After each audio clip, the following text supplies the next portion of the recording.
All right, John, welcome to the show. I'm excited to have you here today. Yeah, thanks for having me. This can be a good topic. I'm super excited. We have the fall contest prep season is coming in hot, and we have so many people where it's their first time, or maybe it's their second or third time, but they have no idea what it's like to actually go through a proper reverse diet. A lot of competitors will just binge post show. They'll have lots of weight gain, and then they'll decide to do another show so that they can cut that weight off. And it's kind of this vicious cycle. And then for our newbies, we have so many newbies where they get a great coach, and then that coach just leaves them off in the dust after they get done with their contest prep, and it is a uphill battle from there. Yeah, it's there a lot to unpack there, and I know we'll get into the show and really start to delve into things. But whether someone's new or whether someone's done 10 shows, after the dieting period, it's always, to me, it's the hardest period of anything. Whether someone's just dieting for the summer, they're dieting for a show, that post diet rebound is tough, and a lot of it, it's hormonal. We'll talk about that, but me personally, I struggle post diet regardless because there's so much restriction of either food or restriction of calories, and you've been hungry and you just want to feel full and normal. And so many people, they just see that rebound. Whenever I speak on this topic, in a seminar or conference somewhere, I'll talk about it. This is science. For every action, there's an equal and opposite reaction. So with dieting and restriction, if you mentally restrict yourself from enough calories or from certain food groups or whatever for a long enough period of time, you're going to have that opposite reaction to where you just want to eat them all the time and you just want to feel full. And that's where you see people binge eat. And sometimes I feel like that, equal and opposite reaction. Sometimes I feel like the reaction's bigger actually. So, it's not always equal. So I see a lot of people end up fatter in the off season than when they started. So anyway, I know we've got a lot of stuff to talk about, but I think that's kind of a good lead in on what I see as a coach and what I feel personally happens.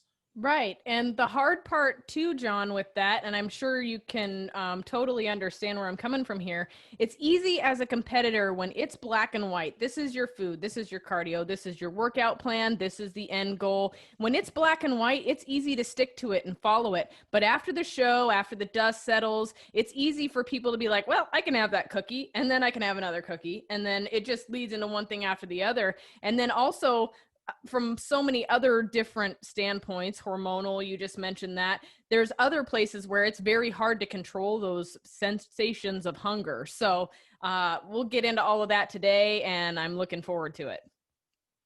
Yeah, it's one of those things. A lot of people, when we're in prep or we're in diet mode, we're highly motivated, we're meal prepping, we're crushing our gym workouts, like we're very organized and detailed. And everything's going great. And a lot of people afterwards, they have that rebound, but they have the opposite happens. They expect to still be completely motivated. They expect to meal prep perfect all the time, take your food with you everywhere you go, and they're expecting all these things, but you don't have a goal. And actually, that's the first part of the failure side of this is people expect everything to be like it was during the diet and in prep when you're highly motivated, and afterwards there's that feeling of almost like loss. For some people, they get done with everything and their motivation's not there. And your hormones, they're in the dirt. That's the other thing people don't realize is at the very end of the diet, especially for natural athletes. Assisted, it's a little different, but for natural athletes, your testosterone's lower, your cortisol's higher, everything's kind of slowed down, but you just don't feel good afterwards. And that just doesn't automatically snap back. That takes time to come back. So you're looking at people that are low testosterone and their hormones are kind of in the dirt. And that, takes, 3, 4, 5 months sometimes, especially for females. And it's just a hard period of time. So, you kind of pair all that together and your body's really not in a good place hormonally, mentally, or physically. So you're really setting it up for fat gain. The body wants to gain fat after a diet. It doesn't want to look shredded. It wants to gain fat because you really just put it through hell and back. So, that's kind of a snapshot of where your body's at when you're done. Absolutely. Well, I love that. And we've got a great topic headed our way. But before we dive into it too far, if you could tell my listeners a little bit about who you are, what you do. So that they have an understanding of where you're coming from when you're talking about all this. Yeah, so I really kind of fell in love with the art of transforming our bodies with Body for Life way back in the day. So I'm gonna date myself. I'm an old guy. I'm 43, but I feel like I'm 70 sometimes. So, I did a lot of the Body for Life stuff, and then in 2007, I went to my first bodybuilding show, and I started my first quote unquote bodybuilding diet, the old bro diets, kind of from Flex magazine, but I was hooked. So I was really hooked, not so much on with getting on stage, but with the idea that you can change your body, and the nutritional and supplemental side of things really fascinated me. Training's fun. There's a lot of people that love training. Training to me is kind of, I mean, it's okay, it's just kind of boring, but the science of hormones and food and supplementation, that really kind of nabbed me. So that started in 2007, and this is what I do full time for a living now. I've got a full client base. Clients hit the stage every single year. I still work with Gen Pop, and my company's called Team Gorman, and very blessed to have a good client base. As far as everything else that I do, I own an Anytime Fitness gym. I own the Fat Muscle Project supplement line. Fat is spelled PHAT, not FAT. So it's kind of a spin off the word fat, because we all want to be PHAT, hot, right? Pretty hot and tempting fat. But I have my own supplement line, and I host Elite Physique University podcast, where Jason Theobald and I really break down a ton of the science behind hormones and training and supplementation, the whole 9 yards. And then finally, and then I'll get off me. I've written 3 books, and then I also own the Physique Summit Conference with Cliff Wilson. And we, every single year, except for this year due to COVID, we have some of the best coaches and researchers and athletes in the world speak for 2 days. We have CEUs. That's physiquesummit.com if you guys ever want to check that out. So I've got my hands full. Definitely, I'm a dad too, so that keeps me busy. But yeah, that's a little bit about me in a nutshell. I love that. I love that. And if people are a competitor and they have not visited the Elite Physique University podcast, they need to do it. It is a must do. It is one of my favorite podcasts in the bodybuilding space. Appreciate that. So I guess it's time to get rolling with our topic today, which is going to be post show hormones, reverse dieting, all of that fun stuff.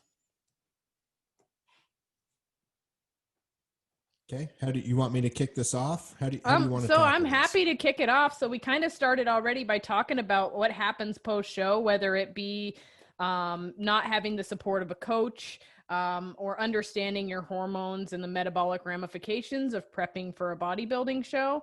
And so I guess let's start off with what happens to the body when you get super stage lean, and what happens post show when your hormones are all kind of in the dirt. Yeah, so let's give people an idea. This is what happens hormonally for the most part. This would be a whole show, but I'll try and sum it up as quick as I can. So as you get leaner, we all get hungrier, and a lot of people think it's because our calories are lower, and that's true to some standpoint. But when you eat, you have this hormone in your body called leptin, and whenever you eat, leptin sends a signal to your brain that says, "Hey, you're full. Go ahead and stop eating." So leptin is primarily made in our fat cells. So when we get really lean and our fat cells are really small and we just don't have a lot of fat on our body, we make less leptin. So when you eat, you get less of that signal to your brain that says, hey, you're full. So a lot of people that have been stage lean or that really lean, you'll notice you eat, and then an hour later, you just want to chew your arm off because you're so hungry. Well, that's because you're not getting the signal to your brain that says you're full. So that's one thing that slows down. Leptin also helps boost your metabolism. So you're actually getting less of that. So your metabolic rate is going to slow when you diet anyway. Most people are going to lose some muscle when they diet, especially to get stage lean, and especially if you're a natural athlete. So as you lose a little bit of muscle and weight, your thyroid hormone has to secrete less thyroid hormone. So you naturally slow your metabolic rate. If it didn't slow down, your body temperature would rise. So no matter what, when you diet and get lighter, your metabolic rate has to slow some, no matter what we do. And then other things are happening, like your testosterone levels. Those are tied to body fat levels to some standpoint. So whenever you diet down, I see labs with natural athletes all the time at the very, very end of a diet. I mean, guys, testosterones are in the single, they're under 100. Females are very, very low. They're to the point to where if they go to the doctor would tell them, hey, you need to be on hormone replacement therapy. But it's not a permanent thing. So as time goes on after a show, those levels should come back unless people diet too often. That's a whole other topic. But you see hormonally, you're just not in a good place. And your body, like I said earlier, does not want to stay lean. It's in a fight mode to where it wants to put fat on. So there's a calories in, calories out side of this, and there's a hormone side of this. And after you're done dieting, it's not as simple as if you eat 35 extra 100 calories, you're going to gain exactly 1 pound of fat. That's just not the way the body works. Hormonally, everything is messed up. Your metabolism's slow and your body wants to put on fat. So I've seen people easily gain way more fat than what the calories would equate to. And you'll see a lot of researchers and people like that try and say, oh, everybody blames hormones. It's simple math. Well, it's not simple math, or they wouldn't end up with body fat overshooting, and they wouldn't eat, an extra 3 slices of pizza and a piece of cake. And that 3 pounds they gain sticks to them all week. Like, it's not a math equation. If it was, I would walk around shredded with abs year round. Like, this is not a math equation. It ties in, hormones tie into calories in, calories out. So post show, you're really set up to gain fat very, very rapidly. And, I'm so happy that you brought the hormonal piece into this, because I see it all the time. I see coaches bagging on whatever on social media. They'll be like, it's not your hormones, stop trying to blame it on something, or it's simply calories in, calories out, when that's just not the case. So I'm glad that No, and here's what I say to those coaches. Yeah, sorry, I didn't mean to cut in there. Here's what I normally say to those coaches. Though normally, Jason, I call those macro coaches. Those are coaches that just give people their macros and their calories, and here's your training, here's your cardio, and they don't pay attention to what's actually going on with the systems of the body. And those coaches can help a healthy individual, but we've all, as coaches, had those clients that come to us that stick to the diet perfectly. No matter what we do, we can't get them leaner, or we can't get the weight off of them that we want. And, these macro coaches are people that just say calories in, calories out, and it's math. They can only help healthy people. They never can help the people that are messed up hormonally. And in our sport, or just in the United States in general, we diet so often and so much that, I would say at least 3/4 of the clients that I get have some kind of metabolic adaptation. They have some kind of issue with hormones when I look at their labs, because they've just dieted too much. So coaches out there listening, if you think it's just calories in, calories out, you're really limiting yourself, and you're never going to become better as a coach, because anyone can give people macros and training and just numbers. But can you actually help people? Can you actually learn how the body works? And I'll argue with anyone all day long, because that's the way you get to the next level as a coach. You have to learn how the body works. Absolutely. I love that so much. And that's part of the reason that I love everything that you guys are doing. So, back to these adaptations that are happening, it's all over the board. It's your hunger signaling hormones, it's your thyroid, it's all of your actual sex hormones. All of this stuff has gone into the tank. Now you're stage lean, and you need to start getting your body back up to, I guess, the status quo, right? So back up to a normal level. And something like this actually takes time. And that's something that people don't understand. You do have a lot of coaches out there that are quote unquote prescribing a reverse diet, but it lasts only like 6 weeks, 8 weeks, something like that. But there's a lot more to it than that. Yeah. So ideally, here's the thing that people don't understand about reverse dieting. The book that I wrote, the very first book, it's called Metabolic Capacity and Reverse Dieting. And in that, I helped people understand that maybe you can add 10 to 15 to 25 carbs a week to your diet, for example. But it's all based on how much extra food that person is adding themselves. Because, like I said earlier, dieting after a show is the hardest thing after any diet. It's the hardest thing that you ever do. So most people are falling off the plan. They're having extra bites here or there, or extra meals, and they're eating, a few hundred extra calories on average extra. So I can't add, 25, 30 carbs to a female's plan every single week, but I might be able to add 10 carbs. And that, for the most part, helps them get their weight back up. So most people want to stay too lean, and they try and the problem with that is your hormones stay in the dirt if you try and stay too lean. So a lot of people are trying to stay too lean. Ideally, you want to get your body fat back up, get your hormone profile in a healthier place, and that normally takes 3 to 4 to 5 months on average. So I'm okay with a fast reverse diet, but a lot of it depends on the adherence of the client or the adherence of the athlete listening to this. Because if you're binge eating 2-3 days a week because you just can't stop eating, then you need to just go ahead and ramp your calories up and just go ahead and reverse diet fast. If someone's able to be pretty decent with their diet, then they can add a little bit more carbs. Like it just really depends. So, I mean, if there's any questions that you want to ask that we go into there's a couple different forks in the road, but it really depends on how strict someone's being.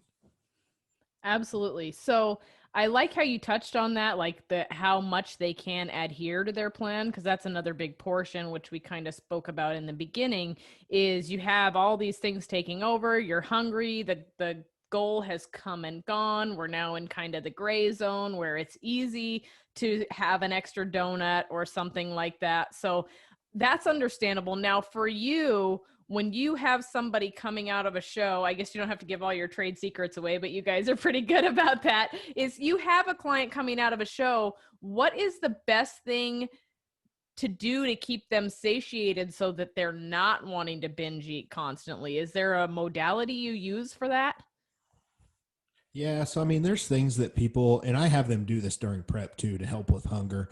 So things like decaf coffee is kind of nice, a diet soda, the carbonation helps fill you up. Sugar-free Jello is actually a lifesaver. Most of the part is just gelatin, and it's protein. There might be some sweeteners in it, but I mean, it's not very high calorie. So like making some box Jello and eating a little bit of that just to help keep yourself full, keeping the veggies high. But the main thing is just help people to understand that you just have to embrace the hunger. You can't run from it. You can't hide from it. You can't control it. Hunger is part of dieting. And when people actually start to accept it for what it is, and they understand that they know, listen, you're not starving. You're about to eat in 3 more hours. Like your body is not starving. You're hungry, but you're okay. You're about to eat again. It's when people mentally can grasp that they're okay. But a lot of people panic. They're like, "Oh, I'm hungry. I better eat right now." No, just give it some time. Drink a diet soda or drink, some decaf coffee or something, and that stuff kind of helps. So that's what I do to help people with hunger. But the other thing too is if hunger's so high that it's causing them to fall off the plan, I'm going to ramp their calories up pretty quick. And as their body fat goes up, their hunger will go down. So Mhm. that's the other thing you have to talk to, especially we see it with ladies more. They don't want to gain weight as much as guys. Like most guys, and I know I'm stereotyping, right? But most of us are like, yeah, bro, I'm gonna put 15 pounds back on, and I'm gonna fill my shirts back out, right? And we're okay with it. Most ladies, it's a little harder on them. They're a little more sensitive to it. You guys have a lot more pressure on you anyway with Instagram and all this other crap, right? It's to always look lean. So it's a little bit harder. But as body fat goes up, that hunger will go down. And it's just one of those things as a coach. The biggest thing I can do is communicate and explain what's going on to people. Hmm. Yeah, I know that a lot of women and a lot of competitors that get stuck in this rut, right? They don't realize that they're going to have to, when they start gaining it back, it's actually a really mentally hard thing to see happening in the mirror and to see that scale moving. And so this is where a lot of competitors get stuck in that rut where they're like a little out of control with their food and then they're starting to gain weight and then they're miserable. And so then they decide that they're going to prep for another show in the fall or the spring, or and they haven't given their body sufficient time to recover. Yeah. So, one of the things I really like to point out to my clients when they're real lean, they're starving, they feel like trash at the end of a diet. This is what I like to point out. And I do it with a lot of people. I'm like, I want you to remember how you feel right now. You feel terrible. You're tired all the time. You have low sex drive, like you're starving, and your body looks the best it's ever going to look, but it's also in the worst place it's ever going to look. So if you think you're going to stay this lean, I want you to remember how you feel right now. And I always point that out to people. When I started to do that, then when the check-ins come 4 months later, and I do have a lady or somebody else and like, oh, I'm just so unhappy with how I look, and I've got them up 12 pounds from stage, and that's it, and they're really sitting in a great spot for off season. I'd be like, you remember when you were hungry? Do you remember when you were bitchy all the time and you were just really upset and you just tired and cortisol was high? Like, do you want to go back to that? And a lot of people choose to try and go back and diet again. I'm glad you brought that up. And they don't realize, they don't do it on purpose. They're not stupid. Like Mm-hmm. we pointed out that it's a huge mistake, and a lot of people are cynical and they're like, yeah, these folks try and diet in spring and fall, they're just stupid. Well, they just don't know. One, they're tired. They don't want to gain the weight back because they ate too much. So they think, well, I was motivated to diet for a show, I'll just diet again. And unfortunately, what happens there is they spend, if we can imagine from January to December, like if you just had a graph in front of you, the whole year spread out from January to December, if you diet from January until April for a show, you're in a deficit for 4 months. So then if you gain weight for 3 months after your show, then you're only at a surplus for 3 months. Then you turn around and diet again for fall shows. You're in another deficit for 3, 4, 5 months. Now you've spent 75% of the year in a caloric deficit. So if you're a female, maybe that averages out to 1,200 calories to get on stage. Or if you're a guy, maybe 1,900 calories to get on stage. That's the scary part of metabolic adaptation. Now we've all spent most of the year on lower calories. So what happens? Our metabolic rate adapts down to those calories. So then what happens when we want to diet again next year? Especially if we don't spend enough time getting our calories up. Now we have to really go low calorie to the point where it really messes hormones up, and then your metabolic rate adapts, and we all get to the point where you're just not going to lose weight. And that's where the calories in, calories out hormone debate kind of comes in. We see people that are just over dieted for years, or sometimes longer, like more than just a couple of years, like 4 or 5 years, and they get to the point to where women can't lose weight on 1,000 calories, and that's the hormone side of things. Cortisol is blocking a lot of fat loss and insulin sensitivity and all this other stuff. So that's how someone gets to the point where they can't gain or they can't lose. But the problem is there, fat gain is so much easier. So if your metabolic rate's adapted and slower, then when you do go eat off plan, it sticks to you and you're not going to be able to turn around and diet it off. So I actually see people that chronically diet too much, they actually end up fatter at the end of the day. We see a lot of women with Weight Watchers, for example, that, I've got some great friends and family over the years that, ladies trying to eat 1,000, 1,100 calories on Weight Watchers, and they just end up heavier every year because they're spending 6 days a week on so low calories. And then they go have their free meal or whatever once a week, and it sticks to them. So it's the same thing. We just have to look at it kind of a snapshot of a year. It's really scary how slowing your metabolic rate by dieting too much leads to you getting fatter because you're on lower calories all the time. Absolutely. And I'm glad that you brought that up because it is a pendulum swing, right? So the harder it goes one way, the faster it's coming back the other direction. And we have to be mindful of that when we're working with people and helping them with their goals. So I know I personally have somebody that wants to work with me right now. And I was like, listen, she does zero fat. Like I was like, listen, you can't do that. You need that for your hormones and stuff. It's super important. And she's like, if I eat any fat, I see it immediately. And I'm thinking, well, you've been over dieted and over cardioed for so long. At one point, you're going to have to let yourself gain a few pounds in order to get your body to regulate itself. That's just how it goes. And it's an unfortunate thing, but in the long term grand scheme of things, it's going to be more helpful. Yeah, low fat diets, unless someone's on hormone replacement therapy and they have their testosterone being run basically by injections or creams or pellet or what have you, those folks can go a little bit lower fat because you don't need the fats for hormone production like you do because you're putting it in your body. So older people that have it, as medication, it's totally fine. I'm actually on HRT because it kind of runs in our family. So I can eat 30 grams of fat a day and have a little bit more carbs and protein, and I'm totally fine. But for natural athletes or people that aren't on that, and especially for women, I don't like to see my athletes go below 50 grams of fat a day, unless it's towards the very, very end of the diet. And I just have to create more of a calorie deficit somewhere, and I'll do it for a few weeks. But Year round, I like to see minimum 50 grams of fat. And for most people, I like to try to get them up to 50, 60 if they're a female. And guys, I'll get them up to 70 or 80 because you just need it for hormone production. And a lot of people are scared. That's not high fat at all. That's just a balanced amount of fat. So, fat doesn't make you store fat. It helps with hormone production. So don't be scared of fat if that's you out there listening. Yeah, absolutely. So let's talk about another portion of the reverse diet, and that is also cardio. So sometimes people come into shows and they're doing 2.5 or 3 hours of cardio, and it's crazy. Hopefully, if you're out there listening, you're never at that place. I mean, but if you are, like you said, the goal is gone, the show is over. Who in the heck is going to continue to do 3 hours of cardio? But then they just stop completely or go down to a half an hour almost instantly. They're already in a vulnerable state to start gaining weight. What happens with that? So I actually do things a lot differently than a lot of people. My clients, for the most part, don't do like I might have a couple here and there every couple of years that do an hour a day, but most of my folks are doing more of like 30 minutes a day towards the end. I like to create more of a deficit from food because my thought with cardio is the more you do, the more your body physically has to recover from, which causes cortisol to go higher. So I would rather actually just create more of a deficit from the diet. People feel better, they don't feel as run down on lower cardio. And I've just seen it work better over the years.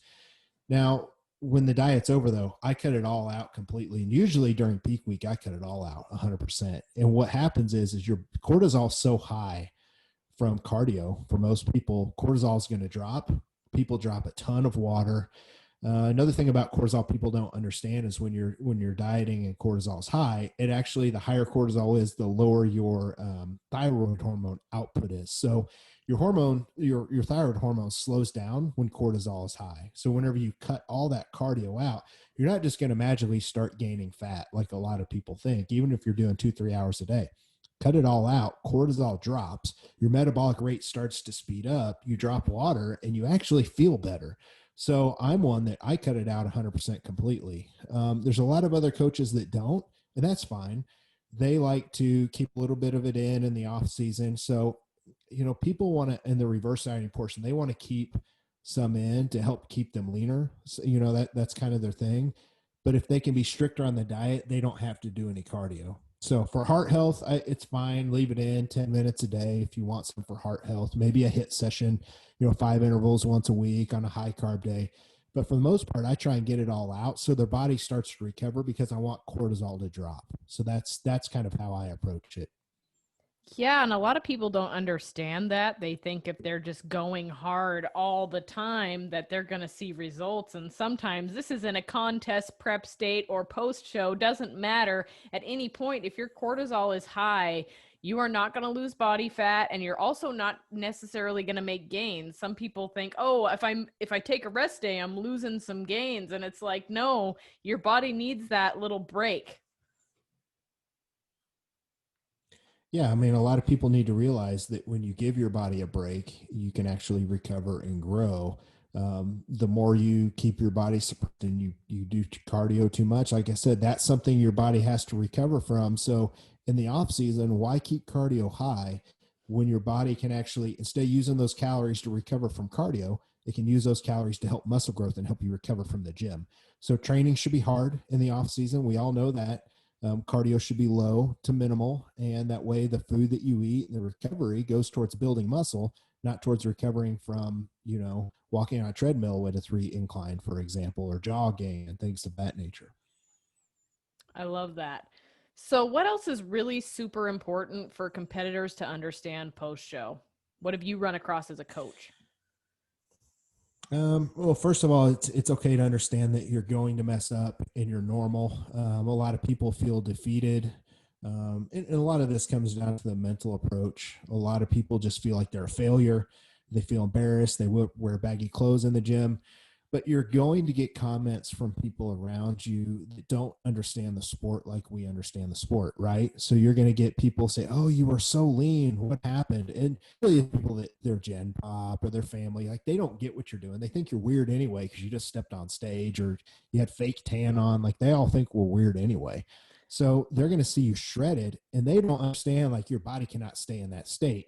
So you're going to have to prepare yourself for grandma being like, you were so lean. I'm so glad that you've put on. I'm so glad you look healthier. I'm glad you put weight on. Now you can eat all my food I want to make you. Or you have the other people like your friends that don't get it, and they're like, you were so lean, what happened? And they don't get it. Like that can mentally devastate someone. That can make them feel like crap. So you have to be mentally prepared for that. Just kind of like when you're dieting down, you have to mentally prepare for people to say as like, oh, you're so skinny, and they mean lean, but they mean skinny, which is the worst word to a physique athlete in the whole world. So you just have to mentally be prepared. But at the end of the day, surround yourself with people that love to do the things that you do. And those are the main people that you communicate with and you take the feedback from, and you actually care what they think. Don't let the other stuff bother you. And you're going to put fat back on. So that's the goal. That's the healthy goal of a reverse diet, is to put fat back on, get your hormones back in a good place, and go crush the off season. That way you can make progress and you can improve. If you turn around and diet again, you're gonna actually, I see people look worse that turn around and diet again too often because they didn't put the lost muscle back on. And now they're going to turn around and try and diet again. So they actually just lose more muscle. So they end up at a lighter weight and they don't necessarily look leaner. We see it when bikini first came out. We saw it a lot. You know, ladies want to compete so often because you didn't have to get as lean as figure or bodybuilding, but you still had to diet. You still had to be in a deficit. You still had to get really lean. So that's, we saw that start to happen more kind of with bikini. And then men's physique came around and guys were like, you know what, I'm going to compete all the time. And then we started to see it there too.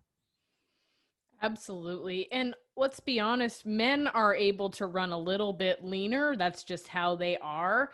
But females are meant to carry a little bit of body fat. And not all of these people that we're seeing in magazines and things are what you're meant to be like normally. So you can be fit, you can be healthy, and be carrying a little bit of body fat. Do you need to be obese? No, absolutely not. Do you need to gain 40 pounds after every show?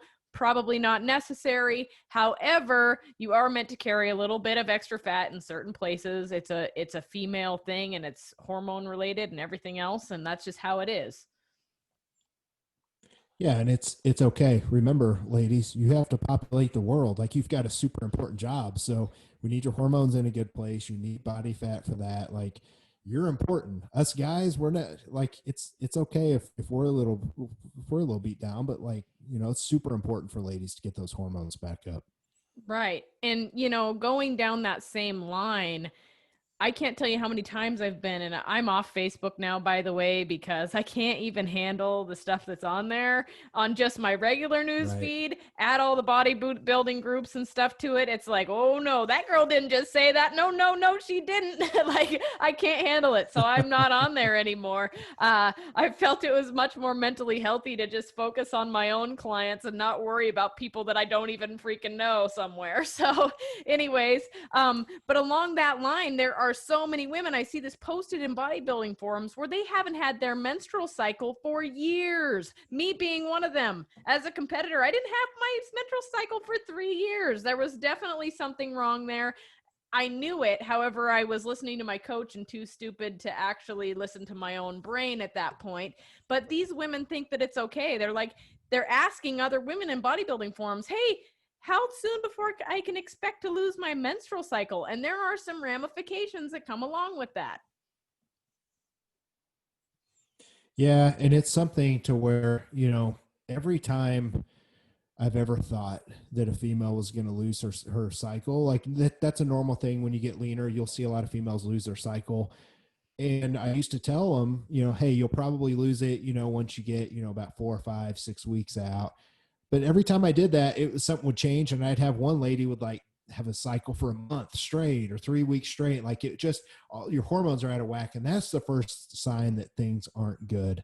But yeah, if you stay without that for a long time, like the female athlete triad is a very, very real thing. And that's where you see issues with, that's when women stay too lean and they exercise too much, they lose their cycle. The other thing that happens is you're at a higher rate for issues with bone density and osteoporosis and stuff like that. So it's not good. Like to be able to not have your cycle because you're staying too lean is not a good thing. A healthy female is a female that has a healthy menstrual cycle, and that's just the way that it is. So I'm not a female, I'm a guy, even though I joke around and tell people I've prepped so many ladies that I naturally kind of have my own every single month, and I can kind of predict when other people's is going to happen because I've lived through it so much. But the thing is it's a healthy thing. You have to have it if you want to be healthy. If not, you're not in a good place.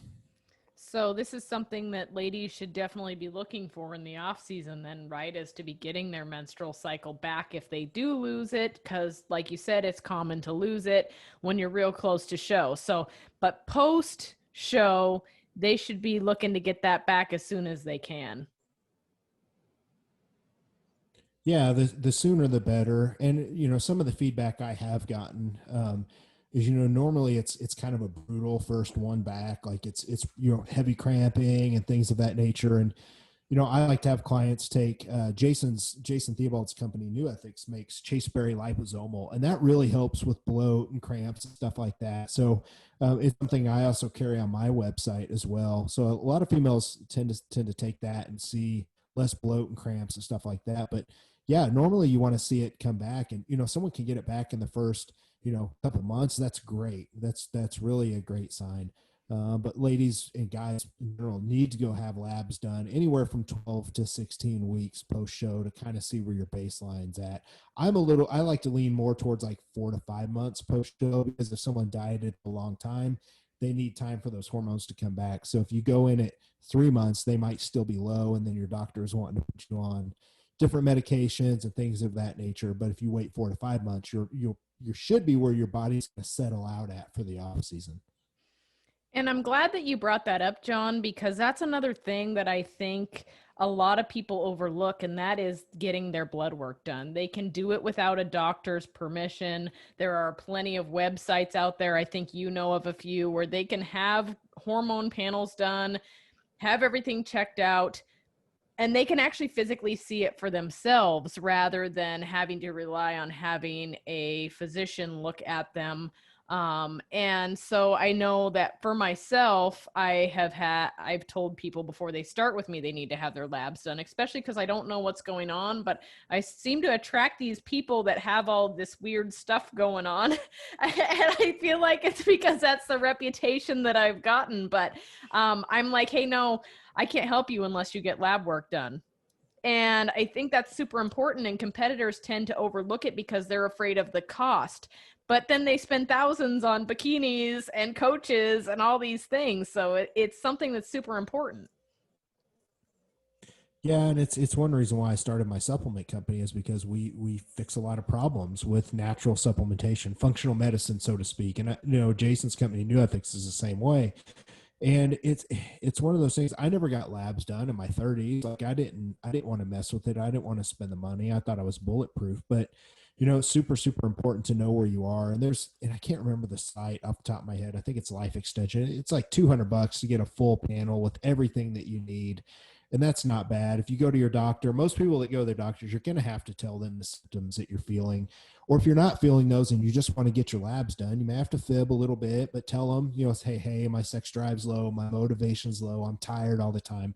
I want to check my testosterone. I want to check my thyroid levels. I want to check my cortisol. So it's important that people should at least, I like to get mine done every 6 months at this point, but at a bare minimum, at least go once a year, at least, well into the off season when your body's good and should be healthy. Go check everything, because that's when, if things come back off and you're in a good place in the off season, that's where you have a problem. Absolutely. And I think that's a great thing for everybody to do because, like I said, especially if you're a competitor that's all of a sudden struggling with not being able to lose or even gain, or, there's so many things out there that affect how we build muscle and how we lose fat. And it's really great to see that on paper, what could be affecting that. Yeah, it's one of those things. I see a lot of people in the off season when they've dieted too much, especially natural athletes. Maybe they haven't dieted too much, but they've done 2 or 3 shows over the course of 5 years. I see a lot of people across the board. They come back and their testosterone levels, they may not be low enough for HRT, but they're low. They're the bottom end of low. And like for an example, a guy, I see a lot of guys in the 350s and their free testosterone's kind of at the bottom too. And they've been off season for a couple of years, but they've done 2 or 3 shows in the last 5 years. And they're just, you're not going to put muscle on. You can train hard, you can eat all the food you want, but if your testosterone's not in a good place, you're spinning your wheels, and people don't understand that. And that's why, and I'm not trying to sell supplements here, but that's why I created this product called Hormone Optimizer. It's actually out of stock right now. But I've had my clients' labs have come back 150, 200 points higher. Ladies 10 points higher because measurements are different, but it's literally a natural supplement that helps drive cortisol down. It helps boost testosterone in free T, and it's not something that has to be cycled. I've had my clients taking that piecemeal for the last, I don't know, 9 years. And that's something to where if I see their testosterone's low, well, boom, I'm going to throw hormone optimizer to them. Or, if they have a cortisol issue, I'm going to throw Jason's Cordy's product out to lower cortisol, which helps free up more testosterone and thyroid hormone. So it's really about understanding you have to see your labs. You have to pull the curtain back because so many people are training so hard and they're low test and they don't even know it, and they're just not making any progress. And then what happens? They go to diet again and they don't know their testosterone is low. Guess what happens to their muscle mass? It just melts off of them. So it's important to get your labs done, folks. Please, please go get them done. 100%. I totally agree with you on that. And the other thing people don't realize, and I'm not by all means not bagging on the medical profession at all, but I am going to say this. When you go into a regular doctor and have your hormones looked at, they're looking at a range. They're looking at a range of people between the ages of 0 and whatever, 120. I don't know who's the oldest person out there, but they're looking at a range. And when they look at this, you've got to figure in, you've got these like 0-year-olds and you've got these 100-year-olds, and they might say, hey, yeah, I know your testosterone's normal. But what is normal when you are being compared to an 80-year-old or someone that's just born? So that's another thing you kind of have to keep in mind. What is normal may not be optimal. No, I agree. 100%. Nothing else I can add there. And I think that's just where you need to be working with. If you're a bodybuilding athlete, this is by no means any kind of medical advice, but when it comes to creating the physique that you want to win with on stage, that working with a coach that understands hormones and the metabolism is extremely important. Yeah, it is. And that just takes time. There's younger coaches out there that they don't get it, and there's nothing wrong with those folks. This took me a lot of time. This took me a lot of failing and messing up and trying to diet people, and they didn't look the way they should have looked, or they couldn't drop. Like, it took a lot of failure. Everything I've done, it's basically been learning from failure. I'm not the smartest guy in the room. I don't go look over research and pour over it every night. Like, I actually hate that stuff. It's really boring to me. I do look at it, but there's a lot of young coaches out there. You just don't have the experience. So go into this stuff, start gathering as much information as you can, and it's okay, but you really have to learn from it, because sooner or later it's going to come up and you've got to figure out how to solve the problem, or you're creating the problem yourself with your clients and you just don't know it, which is what I was doing. Dieting them too often, not giving them enough time off, not looking at labs back in the day. It all kind of comes full circle. Absolutely. And there's a lot of coaches out there now where fitness has become such a big thing, and especially stepping on stage. Stepping on stage before social media happened was just that happened, like it wasn't as common. Now, so and so sees so and so did it, so now they're going to go do it, and there's so many coaches out there. There's 10 bazillion coaches out there, and they all know, right? So then so and so sees that these pictures of so and so's coaching look great, so let's go with them. Well, they don't know. They don't know if this coach knows what they're doing. They don't know the metabolic ramifications. They don't know any of this. And so it's really hard to pick a good coach as a newbie. And I think that a lot of the really experienced coaches it's coming back tenfold to them, because they're having to help people with all of these things that have been created by people that are just in it to make money rather than help people. Okay, yeah. So one of the things that people need to realize is, you see the coach out there, the well-known coach, that puts clients on stage that just look amazing. Here's the thing: I could put a client on stage that looks amazing and wins, and behind the scenes, and I could just put those clients out, and I would keep a full clientele base, right? And a lot of coaches do that. I post every single client that hits the stage, no matter where they place or what. And what people don't realize is behind the scenes, if you're only seeing the clients that place well or they look great, you may not see the clients that don't make it to stage. I might have, I don't know, 5 people this year that don't make it to stage because there's a whole host of factors, right? Metabolically, they weren't set up right. I couldn't get them lean enough. They were cheating on their diet. There's like all these different things, right? But if you don't see anyone post about that, you don't know. And a lot of coaches, they're just putting just their good clients out there. They may have 3/4 of their athletes that come to them and they don't get them to stage, but because they put some of these great looking clients out there, they keep a full client. And I can tell you, I'm friends with a lot of people in the industry. I know a lot of people that 3/4 of their clients, they're macro coaches. They put the great ones on stage and they post their pictures, but they've got a bunch of people that never make it to stage. And because they can get so many clients based on those results they post, they do client. So the point is, you have to be super careful. Ask.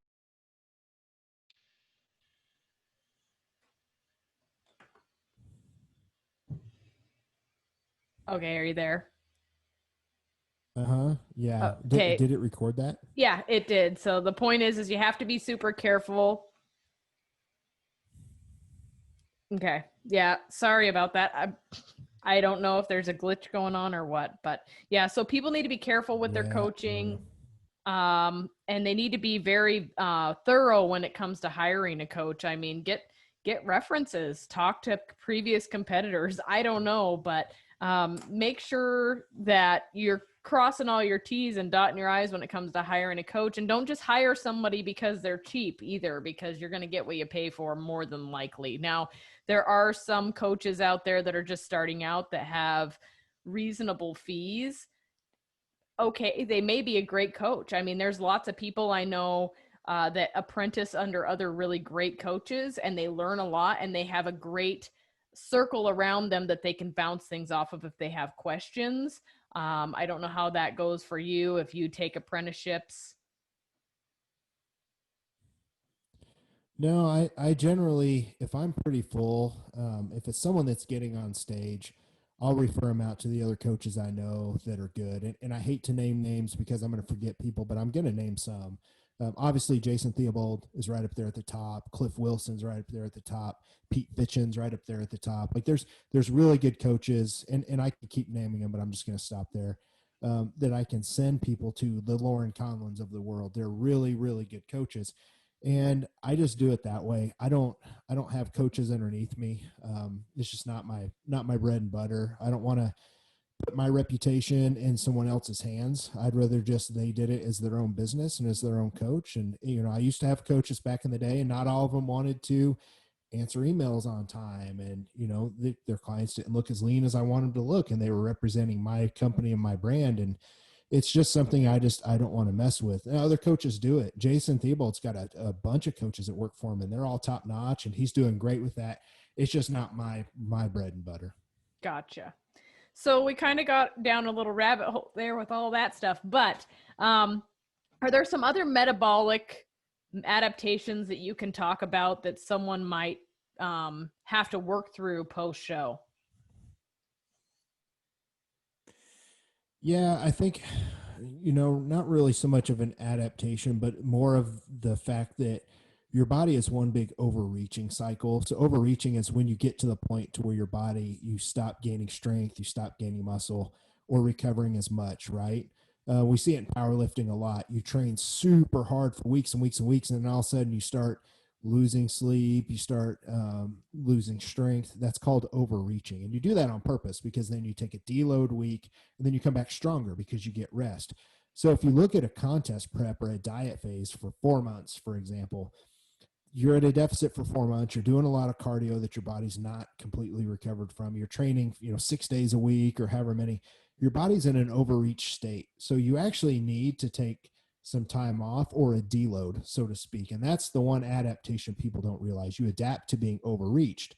So your body's not putting new muscle on, it's suppressed. You don't have enough calories. So what I actually like to do is give people a deload week the week after their show. Peak week's kind of a modified deload, but I like to give them a nice deload, some days off, give them some food, And then they should come back and feel refreshed. And then you start putting that lost muscle back on. And a lot of people think they're going to get a post diet rebound and put all this muscle back on. And actually, what you're going to do is rapidly put back on the muscle that you lost really fast. So it's not new muscle, you're putting back on that lost muscle. And a lot of people are flat and depleted because you're lower carb for the most part to diet down for show. So then you fill back out with carbs and you look like you're putting on muscle because you're filling out the muscle itself with glycogen and water. And it's really a misconception that you're going to put a lot of muscle on. So two things: you need that deload, you need to kind of scale things back, maybe train 4 days a week for a few weeks, and then go back to your normal off season split, and then realize you're not putting on new muscle, you're putting on old muscle. So generally I see, I've looked at DEXAs and some of the in-body scans and stuff like that, and it seems to be people can put that post show muscle loss back on in about 8 weeks pretty easily, and then the new muscle begins, and that's where it just takes a long time. That's where you need a year or 2 years off. Okay. So, along with that, when you start to overreach, where does cortisol play into all of this? Because so many people don't understand how an important the cortisol connection is, and why you have to manage all of that. Yeah, so cortisol is going to be high, especially towards the tail end of a diet. And, when your body's overreached, it's not getting enough calories, your cortisol is going to go higher. And, we talked a little bit about what cortisol does. So when cortisol is high in the body, your thyroid hormone's less, but your body has to make cortisol, your body has to rob from making the other hormones. Testosterone's a good one, for example. So instead of making testosterone in your body, if cortisol's high, your body has to make cortisol instead. So that's where you see people's testosterone levels drop. And that's why I made the optimizer product with a cortisol reduction ingredients in it to help knock cortisol down. So that's the main thing. When you're overreached towards the end, cortisol is super, super high. So that's why sleep is super important, to get into deep sleep so your cortisol can drop and you can get recovered. And that's why it's super important to drop the cardio out when you're done, because that's really high with cortisol.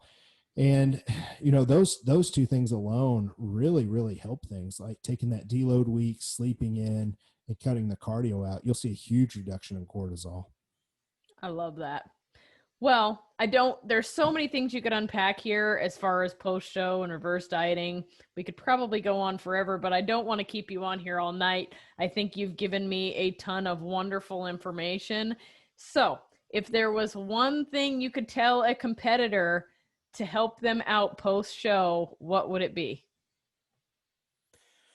Ooh, okay. One important thing, besides anything that I just said, is take notes and be able to learn everything you can from this, especially the failure points. Because whether you're just an athlete, and I don't mean that in a bad way, whether you're just an athlete or you're a coach or you want to become a coach, you need to learn every single thing that you can. You need to see how but when you do mess up on the cheat meals and stuff like that, you need to see how much you gain. You need to see if it falls back off of you 3 days later. You need to see if it sticks to you. You need to see how you look and how you trained.